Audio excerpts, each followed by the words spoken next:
one of the most unbelievable, most humbling experiences of my career. And this is really the heart of what I wanted to get to, your divine destiny. Welcome back, Scott Farmer. Thanks for having me back. Of course. As you have walked in your life, there are many times that you've been able to take teams through identifying a mission, and you have a vision. And so with this current team, I'm really excited for our folks to learn about how that process went. And to me, that's really exciting. So today, we are really going to focus on what I'm going to call fostering the employee voice, because as you are walking through change management, I really believe that's what you have done, and that's what I'd like to talk about today. Sure. I think one thing that I just maybe not necessarily correct you on, but this is the first time, honestly, in my entire career, that I was given the opportunity to really rebrand, reset, and relook at who the body of LYP is. In my career, I've grew up in corporate America. You always have your mission, vision, value statements.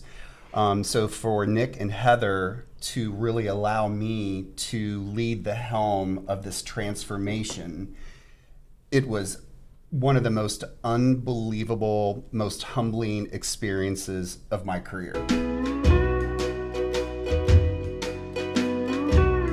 I want to focus on your team, what you did to lead the transformation of identifying a vision, a mission statement, and some core values. I want to start with this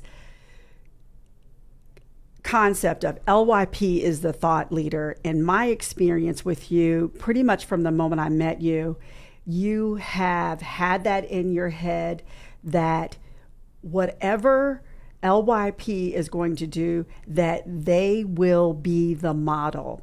And so how did that go from your saying in words to literally the manifestation of this new mission value? So walk us on that journey. Yeah, I feel like it sort of started for me personally before I ever came to LYP or Path Forward.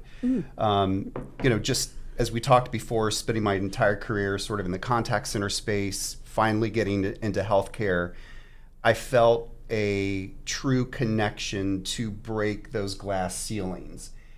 I just never really understood why it was so difficult for a patient to make an appointment. Why is it 4 times? Why do they have to call 4 times before they finally get one appointment?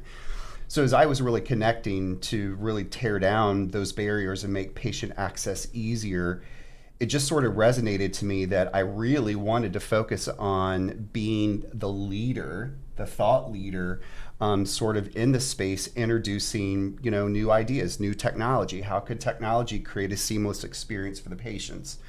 So then as I really kind of came on board with Nick and started working with the Patient Access Center, as you know, it's been about 13 months now, I think, that the company sort of split. And so we really had sort of that moment to now focus on who LYP really could be. Just meeting the folks that were working within the Patient Access Center, I spoke to every frontline associate over the course of about 10 days when I joined. We had really, really good people that had a really, really good heart to really serve their patient. And so always in the back of my mind, it just, kept resonating with me that now, sort of driving, sort of this organization, I have the ability to really create a group of thought leaders who can make the biggest impact as it relates to patient access. When you started on this transformation, and I am a witness because we were doing these trainings, these civility trainings for staff when you were coming on, and I really appreciated that you were adamant within the first 30 days. You may have had to do it within the first 45 days, but you were adamant that that was going to be one of the first things you did, where you were going to have hour-long pods of employees to meet them, tell them about who you are, and to hear them. And you've heard me talk about fostering the employee voice. And we also talked about that with our time with our diversity, equity, and inclusion consultant, Susan Childs. And that was one of the tactical pieces that came from our time with her, is that we would put initiatives in place where we were really hearing the employee, and then we were also going to take action. And you went and you immediately did that. One, I know that that is near and dear to your heart, the people, right? I know that. And two, at the time, you said, okay, my next step is, I'd already had these sort of meet and greets way back when, but now I really want to tackle some pieces that really were going to impact the culture of your organization.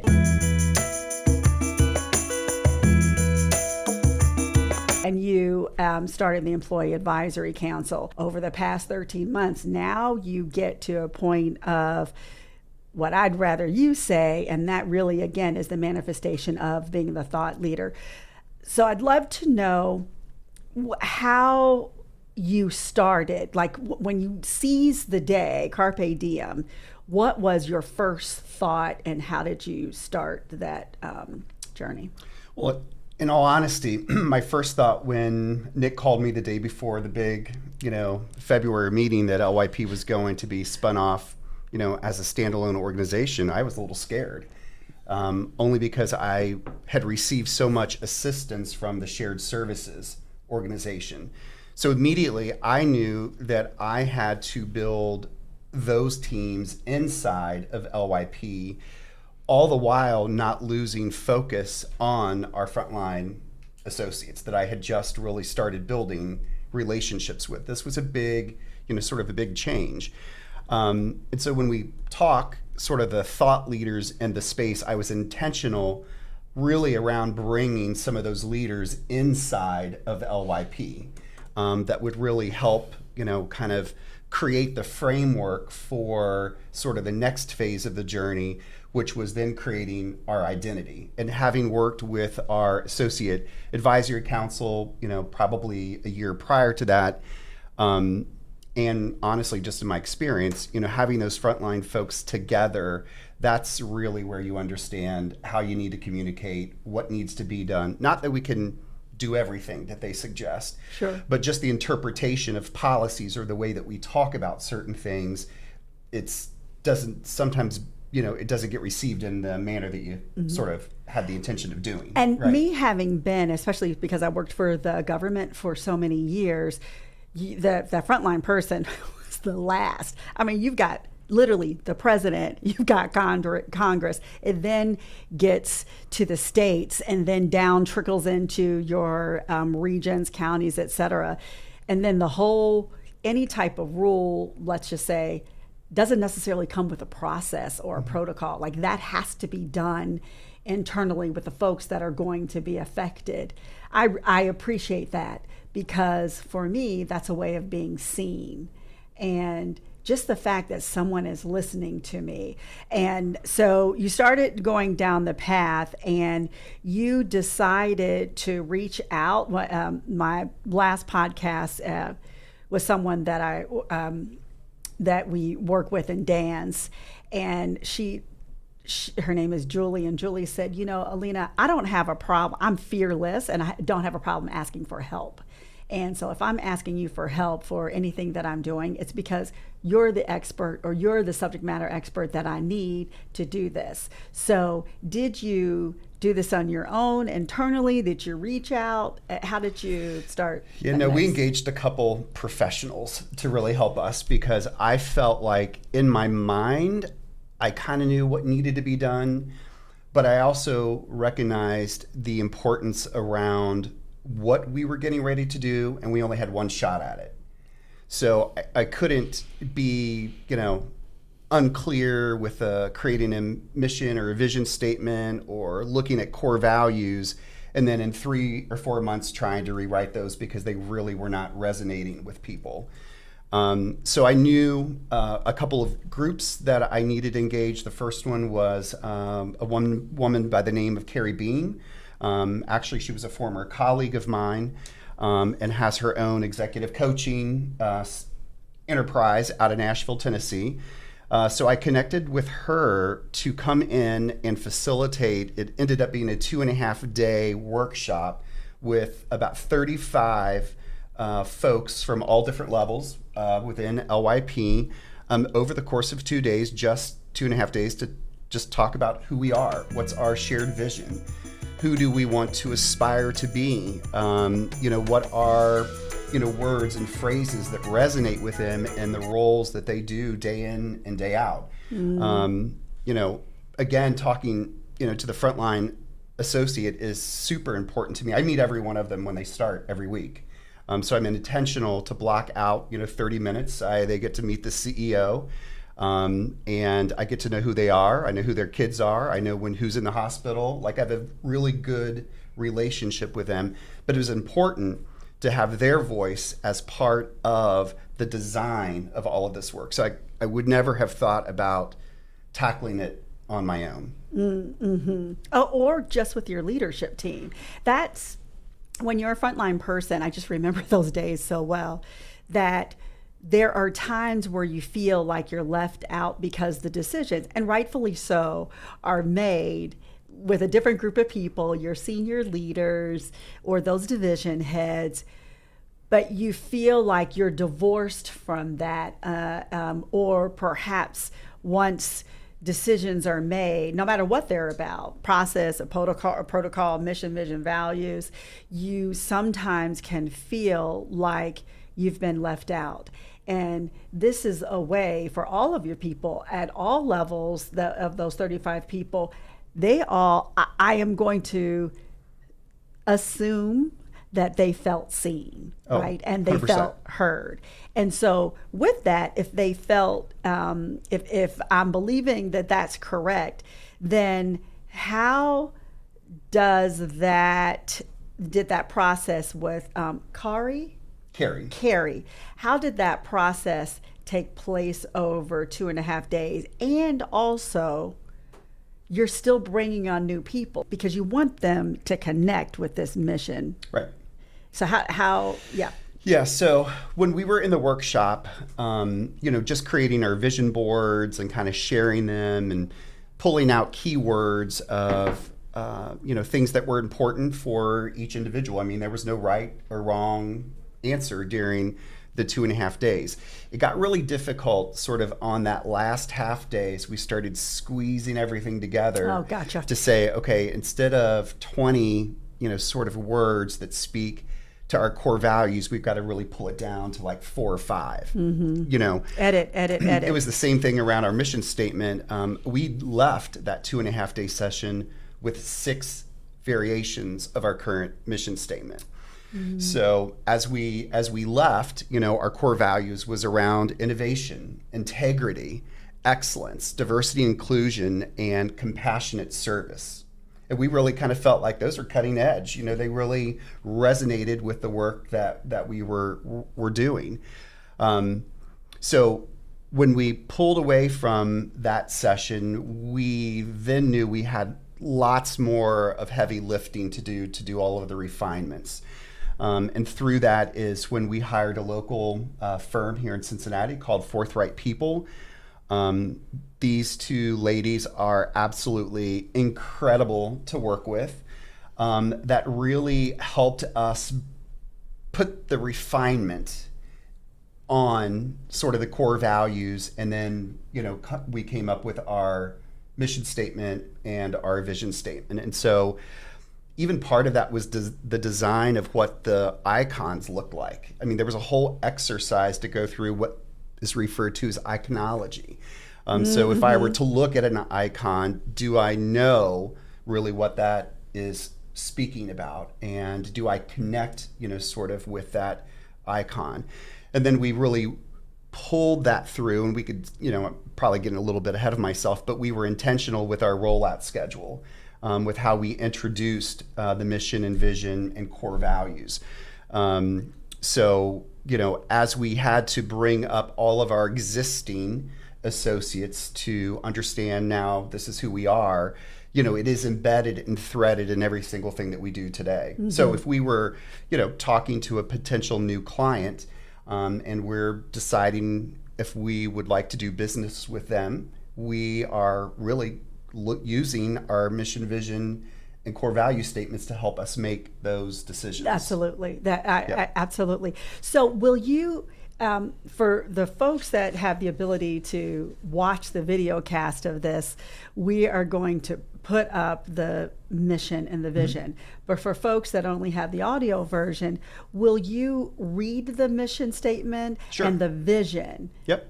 And for, let me insert this. The difference between a vision and mission is that a vision is something that's so grand and so grandiose. It's like big, hairy. It's like that BHAG, that big, hairy, grand thing that you're always running after. So any action, decisions, way of being, should always be just a little bit out of reach because it is so amazing, basically. Mm-hmm. And then your mission really is, okay, this is almost like it can almost be tactical, and then you can put your core values under. Share that with us, please. Yep. So the most important thing that we wanted people to know about LYP, and it really is encompassed in our mission statement, is to lead with dynamic solutions and service that elevates the patient experience. And then when we think about the vision, what's the future, the BHAG, if you will, that we're really wanting people to know about LYP, and that's to be the most sought after thought leaders in the healthcare service industry. So I'm thinking of myself, if I were a patient, I'm thinking, okay, so somehow you're going to help me have the best experience I can have with my healthcare provider. That's what I hear if I'm a patient. And it's really our commitment to our clients, because we take very seriously, that they have given us, the ability to really serve their clients. That's not a transactional sort of relationship. Mm-hmm. That's a very important relationship that they've entrusted us with. Mm-hmm. And so we really felt like, the mission and the vision statement really reflected both of those entities. And I feel like I really get a clear sense of who you are and your why. And also, if I could put myself in the shoes of the patient, but also if I'm putting myself in the shoes of any employee, and also if I'm putting myself in the shoes of a current client or even a vendor. So it's really permeates any and all relationships. Yes. Intentionality, you've said that several times. And intentional.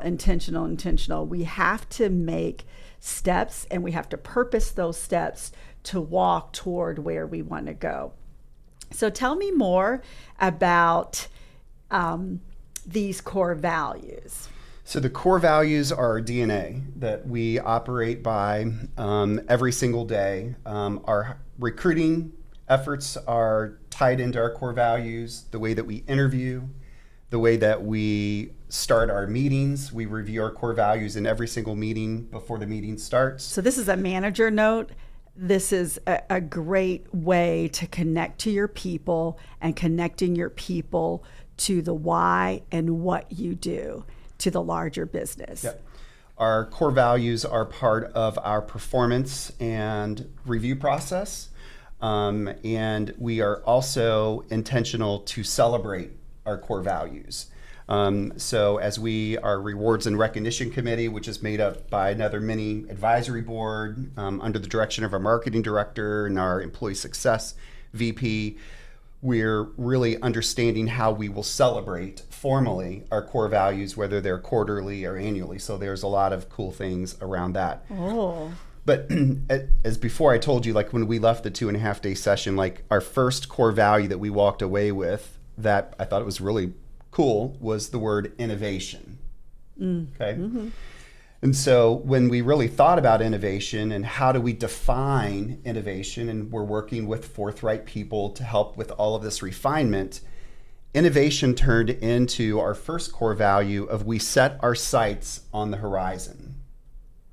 And then we define that by saying we're always looking for new innovative ways to not only solve problems for our clients, but to delight them through our new ideas. So if I'm a new employee, I should be hearing that. Correct. And either my team members or my leads or my manager, division head should help me to understand the tactical ways in whatever position I hold that I can exemplify that core value. Correct. That does make sense. I just love that. Well, and one of the things too that we found out as we were going through this process is that there definitely is clarity of understanding the core values, but in most cases, there's a value or two that speaks to the heart of our employee that really resonates the most with them, that they're really sort of focused on. I kind of think about the conversations that you and I have had in the past around sort of, the communication style activities around that Herman brain activity. Some people are the crazy innovative people, they are lovey-dovey people, and then there are others that are just really driven by the data and by kind of like those linear sort of activities. And I sort of always have thought about that concept as it related to how these core values started really resonating with our employees. But the second core value that we walked away with was the word integrity, right? And so integrity then translated into we're an open book. Transparency, honesty, and respect, they're fundamental pillars that create an authentic experience everyone that knows us feels and believes. The next one was excellence, this idea of excellence. And that became we give our all the time.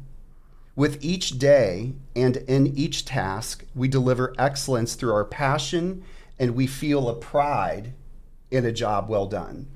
So for maybe some of you who have worked in contact centers, you know how difficult and challenging that day is.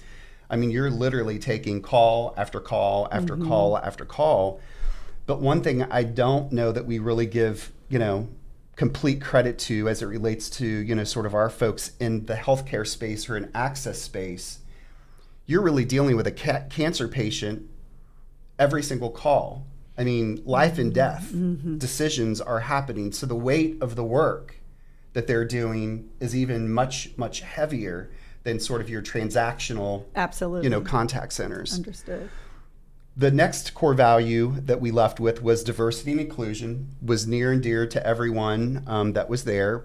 And that has now translated to our new core value of we're each part of the inner circle. All are welcome here, and we actively focus on ensuring that everyone feels that way. It reminds me of that image that Susan had shared with us at our DEI consultant, where it was a group of kids in a circle, and there was another little kid literally in the foreground whose back on the playground, right, and was looking at this group wanting to be a part. And so often people, again, they want to be seen and they want to be heard, and an inclusive mindset is a growth mindset. And I really like the words part of the inner circle, part of. So, right on, right on. And then our last one, which is, an important one too, we left out of the session identifying as compassionate service. And I would say this core value in the 2.5-day session probably had the most passionate discussion around it, to be honest. So as we translated compassionate service, we've translated that into we're made to serve. Our associates, clients, and their patients are our priority, and we treat them with the utmost respect by listening attentively and assisting gracefully with compassion. So those very purposeful sentences to really explain that core value, I think hits the nail on the head. Yep. And especially folks, a lot of times when I early in my time with when we were one company and interviewing for the contact center associate, often the folks that are interviewing really translated their why into I want to help people. I've either been a part of a contact center space before, and I really like when I know that I can help either resolve their problem or actually get them whatever it is they need, the reason for their call, which was the reason for their call. Yeah, I think that, one of the things that we knew as well, so, again, like I'd shared, we, rolled this out intentionally. We had a schedule, I think, that took us maybe over 7 weeks to get everything rolled out, but every week was a new core value. I love it. So we spent that week just talking about the core value. We used Know Before to track the videos. We had associate group of associates, again, managers, supervisors, frontline patient care associates that were recorded on Teams sharing their thought around the core value that they were introducing and what it meant to them. That's great. So that all rolled out. And then as that was happening, we also recognized, specifically as we're going to use these core values to recruit and hire, that we had to take it another step further. Right. That's and right. so we engaged in some associate interviews, frontline interviews, to do a psychographic profile of things that our current staff loves about LYP, and things that they would, want to improve with LYP, what makes you successful in the role, and what are things that they sort of struggled with their onboarding. So as we leveraged all of that information that came in, what it allowed us to do was to then create 3 brands or 3 profiles, if you will. That's right. Of the target people that are best suited based upon who we are to really do the role. But that's right. That's right. And that's not so easy, but at least when you identify profiles of people, having something to press against, i.e. your core values, is so important and it's helpful. So if you are the person in the recruiting role, you really do have a clear sense of, okay, these are the most successful types of profiles of folks that are in these types, whatever those positions Correct. are, right? Right? And so you know how to target that. If you are a manager, you can say, oh my goodness, I received this person, so the first 90 days have really been positive. And so not the byproduct, because it's intentional, but the some of the outputs are, you have engaged employees, you have happy employees, you have the right people in the right spaces. Would that be safe to say? It's totally safe to say, because since we were, again, I don't want to overuse the word intentional, but as we were intentional with our recruiting ads and, understanding these brand profiles, our talent team has done a really good job, including operations, of getting the right people in the right places. Our turnover has reduced from about 120% to 55%. I know that's right. So, yes. We still have work to do, but we're still just on, the first phases of all of this work. Mm-hmm. So it was cool to understand, we wanted to go out and look for this gentleman by the name of Mike, who is a med student who's really wanting to work, pay for his school, have flexibility, the opportunity to really work in a remote environment and really learn more about the idea of patient access and patient engagement. Our second guy that, is our target is, his name is Leo. And Leo is a retired firefighter / construction worker who was very tied into his community. He loves to serve his community. And so for him to be able to have a role helping people really get in to see their provider, helping his community members get in to get tests or things like that is very important to him because he doesn't necessarily need the money. It's more of a self-fulfillment that he's still giving back to the community who always gave to him.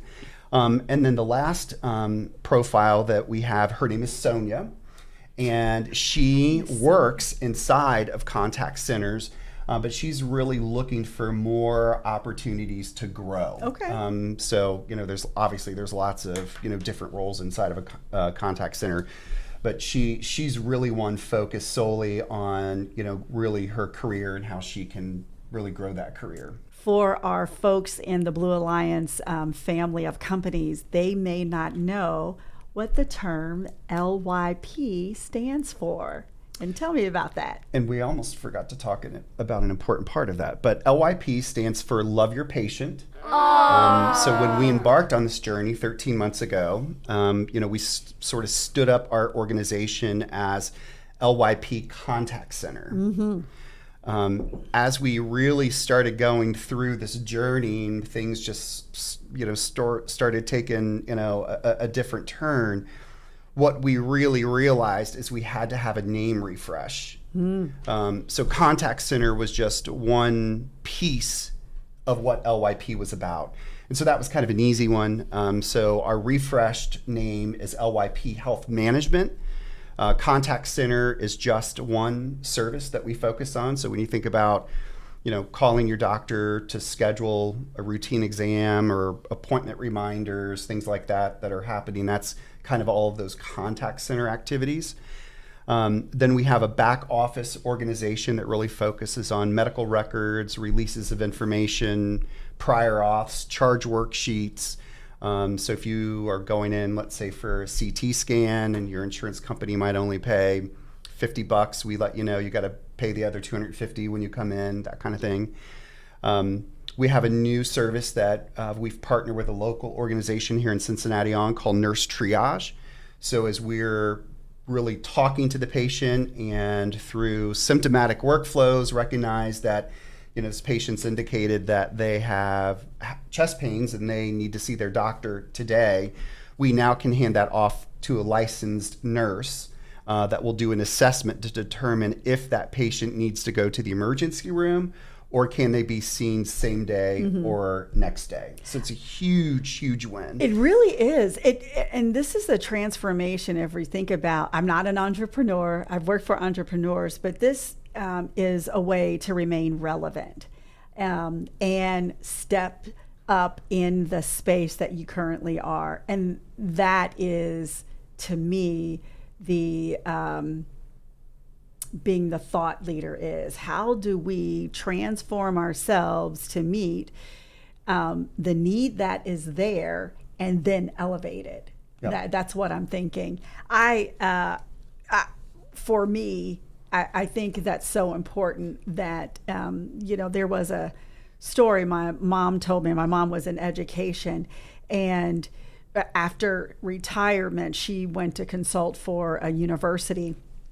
And when the university asked for her to really revamp an entire department, she said, I need to bring the people, if you want me to hit the ground running, I need those folks that are the experts that we can do that. And one of the experts was going into the school system that was a feeder system for this university. And the teacher that was teaching, that was being observed, the observer said, this teacher's been teaching the same lesson for 30 years. So it's not the same as the person's been teaching for 30 years. This person was no longer relevant because they didn't see that the students and the world is relevant. And so therefore we have to adapt. So that, I just remember that story, and that to me is what you all are doing with LYP Health Management, Love Your Patient, which I've always loved. And I believe that if you are a leader, especially if you're steward over a full organization.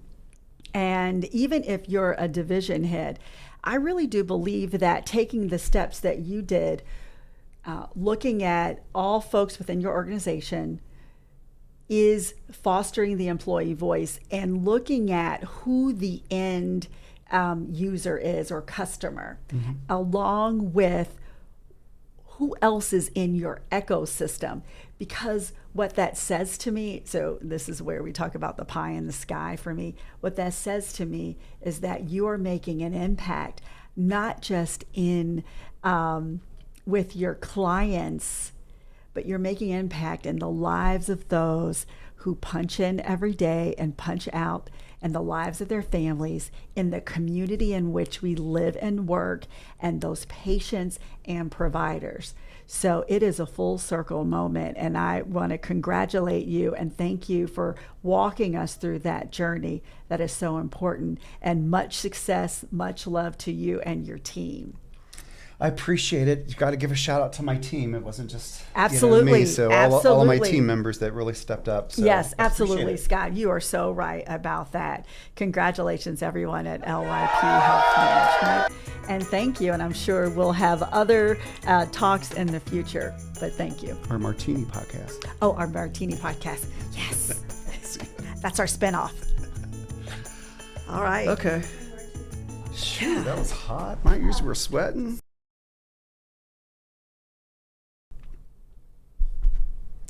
Hi, my name is Elena O'Donnell, and this is Between Us.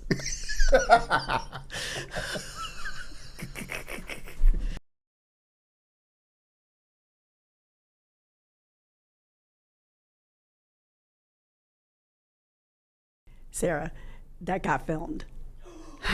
Oh, I am so sorry. So that's all right. It's not a big deal because I can always get it. I can always get the I didn't see it. I'm laughing because I'll think the corner of my eye, and I was like, "Oh, there's the." So definitely where you were, please take a gazillion pictures. Okay. Totally. I just wanted you because people are gonna be like, zoop, zoop. You know what? I'll probably leave it in. It'd be funny. Be like, see, it's those martinis we're drinking. That was a great test that's going to get into the final. Thank you so much for coming back, Scott.